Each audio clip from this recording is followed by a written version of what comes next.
여러분 안녕하십니까, 송장섭입니다. 지난 25일부터 28일까지 나흘 동안 펼쳐진 2013 울산 고래축제가 성황리에 마무리됐습니다. 고래를 문화관광자원으로 활용하면서 포경 전진기지였던 장생포도 옛 명성을 되찾고 있습니다. 지난 7월에는 장생포를 배경으로 한 소설 낙원의 연인들이 발표되면서 주목을 받기도 했는데요. 송장섭의 파워토크 오늘은 소설 낙원의 연인들을 집필한 김대성 작가 모시고 문학 작품을 통해 본 장생포 그리고 고래에 대해 이야기 나눠보도록 하겠습니다. 김대성 작가님 반갑습니다. 예, 반갑습니다. 예. 지금 최근까지 이제 소설 집필하시느라고 상당히 바쁘셨을 텐데 울산까지 내려와 주셔서 고맙습니다. 아, 예. 예. 불러주셔서 감사합니다. 예. 본격적인 대담에 앞서서 울산 시민들 중에는 이제 작품은 읽은 분도 계실 거고 예. 아직도 안 읽은 분도 계실 것 같아서 먼저 작가님 소개부터 좀 부탁을 좀 드리겠습니다. 아, 저요? 예. 예, 안녕하세요. 저 낙원의 소설, 장편소설 낙원의 연인들이 쓴 김대성이고요. 이 고래와 낙원의 연인들은 고래와 관련된 그런 어떤 장생포와 울산, 고래와 관련된 그런 부분들이 있기 때문에 제가 저희 근거지는 서울입니다만은 이렇게 또 불러주셔가지고 오게 됐습니다. 예. 이제 낙원의 연인들이 지난해 7월 발표가 됐고요. 예. 이제 좀 전에 말씀해 주신 것처럼 장생포를 배경으로 해서 예. 또 고래를 소재로 한 사랑 이야기인데 예. 어떤 내용을 담고 있는지 먼저 좀 간략하게 소개를 좀 해주시겠습니까? 그 어떤 그 해수라는 화자가 이제 나오는데요. 예. 그 여자 이제 방송국 PD, 서울의 방송국 PD인데 그분이 이제 어떤 장생포에 우리나라의 고래에 관한 그 기지가 최고의 고래 포구였던 장생포에 가서 이제 취재를 하라 하는 그 임무를 갖고 내려오게 됩니다. 다큐멘터리를 찍기 위해서 예. 장생포로 내려와가지고 거기에서 이 취재를 하다가 얘기하면 이제 작품의 이제 주인공들을 만나게 되는 거죠. 이 어떤 그 고래 백정이라고 불렸던 무시무시한 사람도 나오고 예. 그 고래 포경과 관련된 과거에 또 포경을 했던 그런 사람들과 사건이 뒤얽히면서 예. 이 점점점 과거로 흘러가면서 3대에 걸친 사랑 이야기와 그 3대에 걸친 그 포수들, 고래를 잡는 포수들의 이야기가 어우러져 가지고 진행되는 예. 그런 이야기라고 할 수 있습니다. 그러니까 장생포에 살면서 고래를 잡던 어떤 3대에 걸친 그치요. 예. 사랑 이야기. 예. 그 이제 사랑 이야기를 다큐멘터리를 찍기 위해서 서울서 내려온 그 이제 PD의 눈을 통해서 이제 그려지는 그렇죠. 작품이네요. 예. 예. 예. 그러면 이제 우리 작가님 입장에서는 이제 시나리오 작가로 쭉 활동을 해 오시다가 예. 첫 장편 소설이었기 때문에 예. 사실 소설 집필하는 것도 만만치는 않았을 거고 예. 특히 이제 또 고래를 배경으로 해서 이런 소설을 써야겠다라고 하는 것도 참 쉬운 결정은 아니었을 것 같은데 예. 어떤 계기로 이 고래를 소재로 소설을 쓰시게 되신 겁니까? 제가 TV를 우연히 보고 있는데 어떤 고래에 관련된 그 내셔널 지오그래픽 프로그램을 보는데 어떤 불현듯 어떤 한 장면에서요 아주 전율이 일어나는 그런 장면을 보게 됐어요. 네. 그게 어떤 장면이었냐면요, 이 알래스카 그 바다에 이 조그만 탐사선을 탄 과학자들이 이 배전을 손을 내밀어 가지고 거대한 고래의 머리를 쓰다듬어주고 있는 장면이었는데요. 네. 그 태어난 지 얼마 안 된 새끼들도 있는 새끼 하나가 있는 그런 귀신고래 가족이었어요. 네. 그 짝이 있고 그 다음에 새끼가 있는. 그런데 그 거대한 그 고래들이 주둥이를 내밀고 그 과학자들과 과학자의 쓰다듬이 이렇게 쓰다듬는데 마치 꼭 재롱을 떠는 것처럼 그런 모습을 보는데 막 알 수 없는 흥분감과 예. 전율이 딱 일어나더라고요. 그걸 본 순간 이 소설을 쓰게 된 결정적인 계기는 그 장면이었고요. 예. 그 이후부터는 온통 고래 생각에서 벗어나지 못하겠더라고요. 운명적인 순간이었네요. 그렇네요. 예, 예. 그렇죠. 역시 어떻게 보면 작가다운 좀 출발점인데 제가 예전에 이제 일본에 가서 일본 고래박물관 그 앞 바다에 예. 봉고래가 있는데 제가 봉고래를 한번 쓰다듬어 본 적이 있는데 아마 어떤 느낌인지 예. 저는 조금은 이해는 할 수 있을 것 같습니다. 예. 예. 그러면 이제 결국은 그 다큐멘터리를 보면서 이 작품이 시작이 된 건데 예.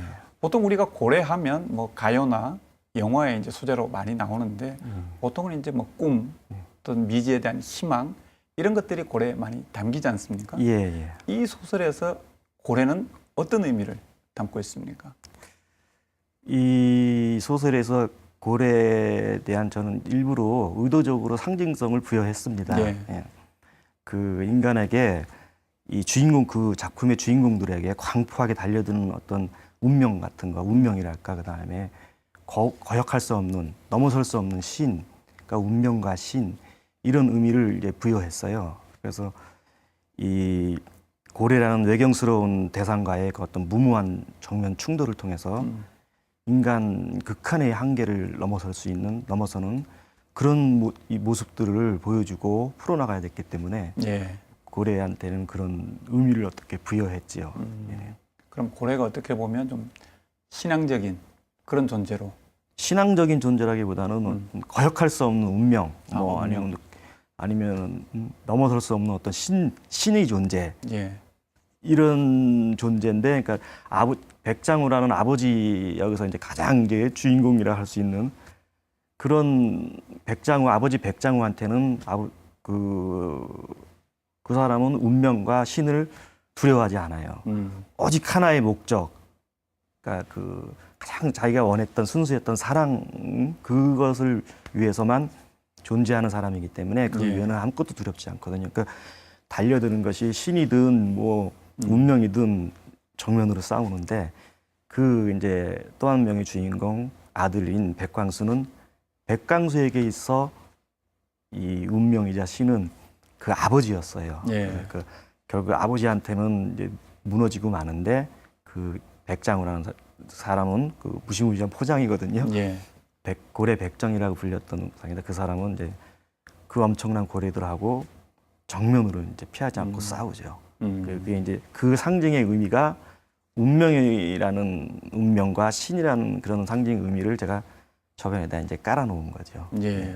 그럼 보통 이 소설 작품을 보면 그런 어떤 운명 아니면 뭐 신 이렇게 갈등을 빚다가 결국은 그 안에서 또 해결의 실마리 또 같이 좀 찾게 되는데 예. 이 소설 작품에서도 어떤 고래가 운명으로 다가오지만 또 그 운명을 극복하고 아니면 또 새로운 운명을 맞이하는 그런 매개체 역할도 하게 되나요? 어떻습니까? 당연히 그렇게 됩니다. 이 고래가, 그러니까 제가 일부러 이렇게 이 3대에 걸친 그 사랑 이야기가 그거에 병치를 시켜서 고래 이야기도 고래가 오래 삽니다가 아시죠? 예. 뭐들 100년 이상씩 사는데 고래 역시도 그 대에 걸쳐서 그와 비슷한 사람들에 의해서 공격을 받아가 상처를 입어요. 예. 그래서 이제 주인공들도 상처를 입은 사람들이고 비슷하게 가다가 이제 고래가 사람들을 공격하는 이런 이제 장면들이 나와요. 짝을 잃고 새끼를 잃고 분노를 해서 20m가 넘는 참고래, 이제 장수경이라고 그러죠. 여기 말로 그 참고래가 이제 막 어부도 공격하고 배도 공격하고 하면서 이 대치를 하게 되죠. 이제 그래서 그 시에서는 물론 저희 상상력입니다만은 그 울산 시에서 이 고래를 어쩔 수 없이 죽여야 되는 거예요. 사람을 해치니까 예. 막 10여 명을 막 어부들을 해치고 가니까 그래서 이제 주인공이 이제 광수를 그렇다고 대포를 달고 쏘는 건 또 문제가 되지 않습니까? 저 그린피스라든가 뭐 고래 환경적으로. 예. 그렇기 때문에 작살나서 은밀히 잡아야 되는데 고래가 너무 크다는 거죠. 그래서 이제 결국은 이제 잡기로 하는데 이게 이제 소설의 마지막 부분입니다, 사실은. 그 작살들이 많이 꽂혀 있어요, 등에. 네, 다른 고래 사람들이 등에. 잡기 위해서 던졌던 다른 이제 사람들이 쑥 보이니까 작은 줄 알고 던졌는데 다 보니까 뭐 거의 한 25m급이니까 뭐 상대가 안 되는 거죠, 작은 배로는. 근데 이제 백광수가 그거를 나중에 고개를 잡는 제스처를 쓰지만 결국은 몸을 던져서 그 등에 박힌 작살들을 다 뽑습니다. 예. 이 잘 안 뽑혀요, 작살이 아시겠지만 그렇겠죠. 이런 V자 모양이 돼가지고 거기를 고래들은 그 대신 이제 지방이 많이 두꺼우니까 이렇게 도려내서 뽑아주면서 그게 이제 제가 이제 어떤 제 의도가 아무래도 들어갔겠지만요. 고래와 인간의 대화합을 이제 이루는 장면이죠, 그것이. 알겠습니다. 한번 소설을 한번 읽어보면 네, 예, 방금 이제 하신 말씀이 어떤 의미인지 아실 수 있을 것 같습니다.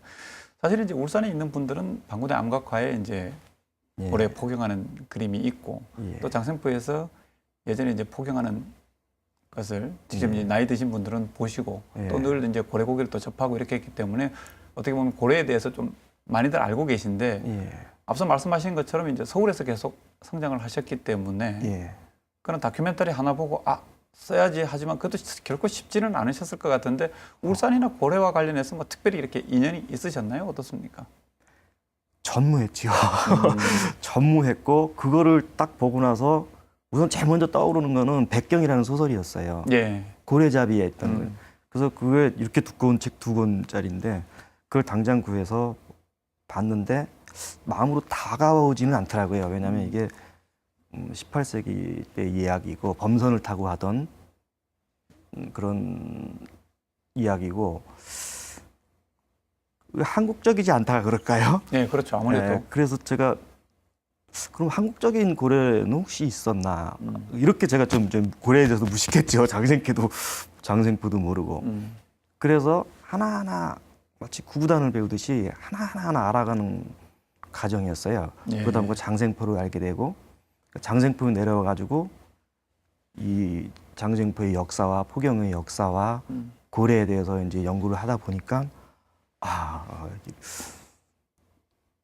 그리고 또 장생포에 계시는 그런 이제 포장 어르신들이란가 그다음에 선원분들 이 포경선을 탔던 선원분들 그다음에 포경업에 관계했던 분들을 만나 뵙고 얘기를 들으니까 처음에는 좀 감을 잘 못 잡았죠. 워낙 지식이 없었으니까요. 예. 근데 그걸 반복해서 듣고 또 그분들의 이제 애환 속으로 이 아주 무시무시하고 투쟁적이었던 그런 삶의 애환 속으로 들어가다 보니까 어느 순간이 지나니까 제가 그 과거 속에 그 고래잡이 삶의 현장으로 그 속에 들어가 있는 제 모습을 발견하게 되더라고요. 예. 그러면 그 소설을 쓰기 이전까지는 장생포에 대해서는 전혀 모르셨네요. 그렇죠. 전혀 몰랐죠. 그럼 그 처음에 이제 장생포 내려오시기 전에 그 자료를 찾으시면서 알게 된 장생포는 어떤 모습이었습니까? 굉장히 처음에는 이제 일단은 제가 자료를 찾으시는 건 다 찾아보지 않았겠습니까? 찾아보니까 장생포에 대한 어떤 그 기대감이랄까 예. 흥분감이 굉장했어요. 그래가지고 무작정 그냥 일단은 내려왔죠. 근데 막상 이제 내려와서 보니까 장생포에 그러니까 차에서 딱 내리니까 우선은 뭐 고래박물관이라든가 그다음에 뭐 기념관, 조각공원 일단 고래가 딱 있잖아요. 예.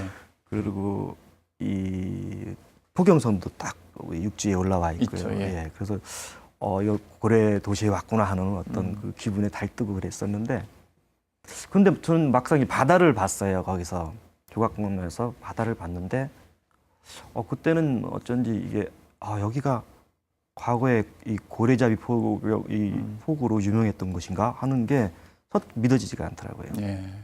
아무래도 반대편에 보면 그렇죠. 숙약공단들이 꽉 예, 들어와 예. 있으니까. 그리고 뭐 뚝 이 바다와 맞닿는 해변이라든가 뭐 어떤 그런 어떤 구조물이라든가 작은 예, 어촌이라든지 예, 예. 포구 같은 느낌은 사실 좀 없죠. 그렇죠.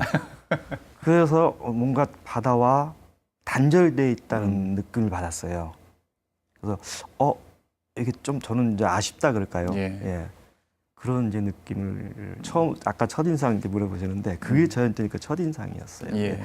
소설 속에도 이제 해수가 처음에 딱 장급해 와서 이제 그런 소감을 이제 하는 말이 있는데요. 제가 이제 거기 이제 들어가서 얘기를 하는 부분이었죠. 사실 이제 뭐 포경 전지기지였다 그러면 조금 뭐라 그럴까 좀 규모가 큰 어항 예. 뭐 좀 이런 걸 많이들 좀 상상을 하실 텐데 오면은 작은 유조선들이 쫙 돼 있고 석유공단이 있으니까 예. 사실 여기서 뭐가 어선이 출항해서 뭘 잡아온다는 느낌은 사실 예. 좀 안 드는 게 맞을 겁니다. 근데 이게 소설에 보면 이제 뭐 방금도 말씀하신 고래박물관이라든지 석유화공단이라든지 예. 뭐 이런 부분들이 이제 세밀하게 이렇게 묘사를 하고 계시는데 예. 소설 쓰면서 그럼 장생포에는 오래 머무르셨나요? 어떻습니까? 여기 관계되신 분들이 이제 그런 질문 많이 하세요. 예. 많이 오래 머물렀을 것 같다는 말씀들 하시는데 사실 이렇게 머문 기간은 오래되지는 않았어요. 오지 않고 제가 시간이 많이 이제 들어간 부분은 오히려 그 장생포의 과거, 울산의 과거에 이분들이 포경의 관계에서 생업으로 했던 그런 분들의 삶 속으로 들어가는 그런 시간이 많이 걸렸어요. 예. 장생포가 사실 이렇게 넓은 지역은 그렇죠. 아니잖아요. 예. 그래서 그런 시간과 그다음에 장생포에서는 여기 무대가 되는 이 주인공들이 무대가 되는 것이 어디쯤이 좋을까? 예를 들어서 이렇게 바다가 보이니까 언덕이 좀 있으면은 저기가 그 백장우의 집이면 저기면 적당하겠다. 아니면 저 산이 있으면 저 능선쯤이면은 그 분이와 백장우가 애틋한 사랑을 나누는 그런 장소면 어울리겠다. 해가지고 이제 거기를 한번 올라가서 이 주인공들이 뛰노는 모습도 한번 그려보고 예. 네, 이런 시간들이 좀 이제 많이 있었죠. 예. 사실 뭐 장생포야 둘러보는 거야 뭐 한나절이면 예, 뭐 구석구석 다 보실 거고 결국은 그걸 바탕으로 해서 어떻게 이제 소설 속에 좀 이렇게 그림을 그려낼 것인가 그 부분을 이제 연구를 많이 하셨네요, 그죠? 그렇죠. 그걸 제가 그렇게 해서 한동안 연구를 하게 되니까요. 이 포구 앞에 이렇게 쓰면은요. 그런 소리가 들리는 것 같아요. 잘 애환이 막 그 소설 속에 제 상상 속에서 막 펼쳐져요. 저절로. 제가 의도하지 않았는데 막 그 정말 뭐 영화 한 장면처럼 막 펼쳐지더라고요. 예. 그래서 막상 작업을 할 때는 뭐 묘사가 힘들지 않았냐 이런 식의 얘기가 나왔는데 작업을 할 때는 오히려 생각보다 그렇게 힘들진 않았던 것 같아요. 아무래도 이제 고래라는 소재가 생소한 소재이기 때문에 집필하는 데는 그래도 많은 좀 어려움이 있었을 것 같은데 어떤 점들이 가장 어려웠습니까? 사실은 그런 면에서는 이제 하나하나가 다 어려웠죠. 벽이 이걸 하나 해결하면은 이게 또 다른 장벽이 나타나고. 예. 그러니까 고래를 이 어떤 그 이 모델이라든가 그러니까 철선은 있으니까요. 근데 예. 저는 철선에는 관심이 없었어요. 철선을 빵 싸서 잡는다는 이거는 제가 아예 처음부터 딱 제외를 시키고 들어갔어요. 예. 그렇다면은 그렇지 않고 고래를 잡은 사람도 분명히 있었을 것이다. 거기에 초점을 맞추고 이제 들어가는데 롤모델이라든가 어떤 이 모델이 될 만한 배라든가 이런 거는 전혀 없지 않습니까? 그렇죠. 예. 그러니까 순전히 상상만으로 그거는 이제 할 건데 저는 이제 분명히 있었다고 생각을 했어요. 그러면 과연 내가 호수라면은 어떻게 해서 그런 20m짜리 이 고래와 싸워서 이겨낼 수 있을까 하는 데서 이제 들어갔죠. 그러니까 저는 고래를 밧줄로 감고 하는 이거조차도 몰랐었어요. 예. 근데 그거를 이제 배우고 하니까 이제 서서히 그려지는 거예요. 앞에 작살포를 달고 뭐 50톤급, 60, 70톤급 이런 배 뭐 이런 게 서서히 그려지기 시작하는 거예요. 그러니까 고래를 이제 그런 머릿속에서 설계가 되는 거죠. 고래 예. 잡는 목선, 뭐 그보다 작은 배, 작살로 잡는 이런 게 상상이 되더라고요. 아무래도 이제 그 장생포에 계신 분들 지금은 뭐 연세들이 다들 예. 많으셔서 어떻게 보면은 자료를 수집하기가 그렇게 쉽지는 않으셨을 것 같은데 예. 주민들 같은 경우는 이제 많은 도움을 주셨을 것 같아요. 특히 예, 예. 어떤 분들한테 많은 도움을 받으셨습니까? 제가 장생포에 내려가면 어떤 유명한 어떤 분들을 만나야 되겠다 하는 리스트를 이제 적어가지고 이제 뭐 내려왔겠죠. 포수분이라든지. 예. 예. 근데 많은 그 활동을 하셨던 분들이 일제 시대부터 활동하셨던 분들이 막 작고하시고 돌아가시고 그러신 분들이 많으시더라고요. 또 이제 근데 이제 마침 어떤 한 분이 이제 계셨었어요. 이름을 제가 허락을 안 받았기 때문에 예. 이름을 말씀을 못 드리지만은 그분께서도 이제 많이 말씀을 해주셨고 그다음에 이름 없는 또 어떤 선원분들 술자석에서 같이 얘기하면서 많은 그건 절대적인 도움이 됐죠. 예. 그런 분들이 왜냐하면 생생한 그분들은 체험담이니까 그렇죠. 저의 상상력하고는 또 다른 바로미터라 그러나요? 그렇게 이제 들어올 수 있는 그런 느낌으로 다가왔죠. 근데 이제 조금 전에 말씀해 주신 것처럼 그런 이제 포경하는 장면이 직접 우리가 눈으로 영화를 보듯이 아주 이제 상세하게 이렇게 좀 리얼하게 묘사가 되어 있는데 이제 또 출신이 이제 시나리오 작가시기 때문에 예. 혹시 이제 이 작품을 영화로 만들 계획을 하시고 이걸 집필을 하신 게 아닌가 이런 생각도 들던데 어떻습니까? 당연합니다. 아, 당연합니다. 예. 이걸 집필할 때부터요. 야, 이런 장면들이 고래를 잡고 더군다나 포경선이 아닌 작은 목선을 타고 정말 사투를 벌이는 거 아니겠습니까? 무마할 정도로 예. 그런 스펙터클한 장면들이 이 대형 극장의 스크린을 보여준다면은 뭐 어떤 고증적인 의미도 좀 있겠습니다만은 좀 굉장히 좀 흥분이 되고 막 감흥이 대단할 것처럼 이렇게 그럴 확신이 들었어요. 예. 그럴 것이다 하는. 그래서 사실은 집필 과정부터 영상화를 생각을 하고 이제 시작을 한 거죠. 그러면 직접 한번 접촉은 한번 해보셨나요? 영화화를 위해서? 예, 사실 한 2군데 정도 제작사에 접촉을 해봤었는데 예. 그 당시에는 이제 이 규모가 워낙 크니까 제작료가 너무 많이 들어가니까 이제 망설이는 부분이 있었는데 최근에는 이제 그 헐리우드의 그 CG 작업하는 팀들을 저희 한국 영화 쪽에서 이제 두 회사에서 사왔다는 걸로 제가 알고 있거든요. 예. 봉준호 감독께서도 막 50억 주고 사온. 예. 그래서 그런 기술들이 개발되어 있기 때문에 제작료가 뭐 반값으로 가능하다는 이야기들을 하시더라고요. 주변 제작하시는 분들이. 그거 아직도 영화 아직 안 돼? 뭐 이런 식으로 이제 저한테 이제 전화 걸어오고 하시면서 그래서 더 가능성이 더 가까워졌구나 하는 생각을 하죠. 예. 이 작품이 영화가 되면 울산이나 장생포 주민들은 상당히 좀 기뻐하시고 관심을 가질 것 같아요. 그렇죠. 저도 그 영광이고요. 예. 저 역시도 이런 무대를 제공해주고 제가 많은 정말 몰랐던 그런 세상을 대해서 알게 해줬던 거에 대한 어떤 보은이랄까 그럴 수도 있는 거죠. 예. 예. 그러면 어떻습니까? 이게 낙원의 연인들 어떤 분들이 어떤 독자층이 보시면 좀 이렇게 우리 작가가 원하는 좀 감흥을 좀 받아들일 수 있을까요? 그럼 일단은 고래를 사랑하는 분이라면 상관이 없습니다. 예. 그런데 이제 이 책 내용이 사실은 좀 막 이렇게 휘몰아치듯이 격정적이에요. 처음부터 끝까지. 그 다음에 그 인간 저변에 숨겨져 있는 그 어떤 그 악마성이랄까 이런 폭력성들이 백장우에서 드러납니다. 그리고 또 그 고래 잡는 그 현장이 리얼하게 묘사가 돼 있어요. 이런 제가 거르지를 않고 예. 그대로 묘사를 했기 때문에 그런 거를 수용할 수 있는 분이면은 어떤 분이고 괜찮고 그 대신에 이제 그 연령층 수용하기 힘든 연령층들은 좀 이 지도를 받으면서 예. 이제 읽어야 되겠죠. 포용 장면이나 이런 부분들은 좀 반대하시는 분들은 좀 그렇죠. 예. 거부감이 좀 있을 수 있죠. 있겠네요. 얼마든지. 예. 그 소설에 보면 이제 고래고기 먹는 장면도 나오는데 예. 실제로 고래고기 드셔보셨습니까? 예, 먹어봤습니다. 어떻던가요? 그 작품에서도 해수가 뭐 12가지 맛이 나네 뭐 이런 말을 하는 게 이제 나오는데요. 예. 제 개인적인 그 의견을 말씀드리면은 저는 좀 맛있었어요. 한마디로 얘기하면 맛있었고 소고기와 참치 중간 맛이라는 그 얘기가 있던데요. 딱 그 맛인 것 같았어요. 예. 저는 개인적으로 맛있었어요. 예. 일단 뭐 소설 속에도 이제 불법 포경이지만 예. 포경과 관련된 이야기들이 상당히 많이 나오는데 예.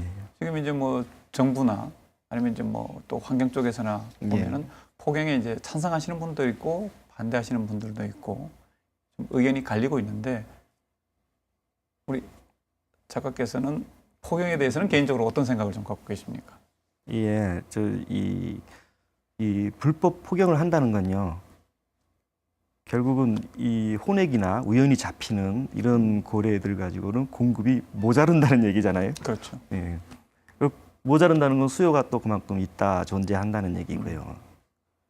근데 저는 개인적으로 이 포경이 좋다 나쁘다 이런 관점이 아니라고 생각을 해요. 그건 뭐냐면은 포경은 이제 이 관리의 차원이라고 생각을 해요. 관리의 차원이다. 예.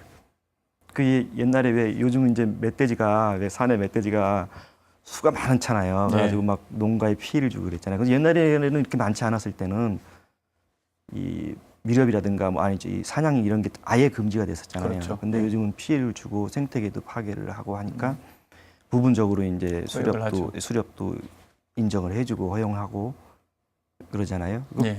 고래도 그런 의미인 것 같아요. 지금은 이 돌고래류를 제외하고 이 거대 고래들은 수가 어쨌든 상당히 적다고 저는 보는데, 그렇기 때문에 이제 폭염이 금지가 돼 있는 건 당연하고요. 근데 이제 이 고래들이 돌아와서 정말 뭐 어민들한테 피해를 줄 정도면 생태계에 문제가 된다면은 그때 가서는 자연스럽게 뭐 이 폭염에 대한 얘기가 나오지 않을까 이렇게 생각합니다. 예.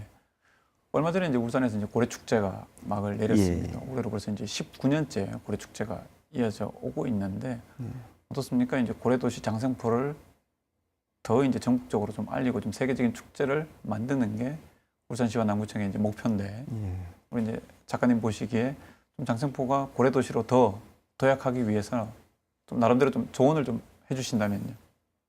근데 이 그 울산시하고 장생포에서 이 고래와 관련된 그런 부분들을 알리기 위해서 굉장히 많은 노력을 하는다는 걸 제가 매스컴이라든가 이런 걸 통해서 알고 있거든요. 그러니까 그분들이 얼마나 애를 쓰고 머리를 맞대고 애를 쓰시겠어요. 그러니까 제가 특별히 그런 부분에서 이렇게 말씀드리는 건 없고, 단지 제 바람이 있다면은 이 대형 고래들, 뭐 참고래라든가 이 향유고래, 혹등고래 이런 고래들이 빨리 그 울산 앞바다에 돌아와가지고 예전처럼 이렇게 뛰어놀았으면 하는 바람입니다. 예. 우선 장생포 앞바다가 귀신고래가 회유하는 그렇죠. 해변이라고 해서 지금 천연기념물로 지정이 되어 있는데 사실 지금은 귀신고래를 볼 수가 없으니까 작가님 말씀처럼 진짜 그런 고래들이 다 돌아온다 그러면 뭐 홍보를 안 하더라도 당연히 유명해지겠죠. 그렇죠. 예. 알겠습니다. 이제 뭐 이야기를 나누다 보니까 마칠 시간이 다 됐는데요. 혹시 뭐 끝으로 우리 뭐 독자들이나 아니면 울산 시민들께 뭐 이 말씀을 좀 꼭 드리고 싶다 하는 부분이 있으면 끝으로 한 말씀만 부탁드리겠습니다. 예, 일단 그 고래에 대해서 이렇게 알게 해주신 이 장생포라든가 울산 관계하시는 분들 저한테 감사 인사드리고요. 그 다음에 제가 이 어떻게 보답드릴 수 있는 거라고는 제 작품을 어떻게든 영화 이렇게 해서 이 고래를 알리고 이 장생포를 알리고 울산 앞바다에 뛰놀던 그런 바다를 알려서 이 보온을 하는 그 수밖에 없는 것 같아요. 그래서 제가 제 작품 이렇게 보면은 영화 시키려면 아무래도 각색이라든가 개발 과정을 좀 거쳐야 합니다. 왜냐하면 가능하면 영화가 됐을 땐 가족끼리 볼 수 있는 영화가 됐으면 저도 바람이 있거든요. 그렇죠. 그러니까 그 과정을 거쳐서 제 나름대로 어떤 그 노력을 해서 보온하도록 하겠습니다. 알겠습니다. 근데 그 낙원의 연인들을 계기로 해서 울산과 이제 소중한 인연을 맺으셨는데 앞으로도 그 인연 쭉 이어가기를 바라겠습니다. 오늘 말씀 고맙습니다. 감사합니다. 파워토크 오늘은 김대성 작가 모시고 문학 작품을 통해 본 장생포 그리고 고래에 대해서 이야기 나눠봤습니다. 앞으로도 울산을 배경으로 한 많은 작품들이 쓰여지고 또 이 작품들을 계기로 울산이 알려지고 많은 관광객들이 울산을 찾는 계기가 됐으면 좋겠습니다. 송량섭의 파워토크 오늘은 여기서 모두 마치겠습니다. 시청해주신 여러분 고맙습니다.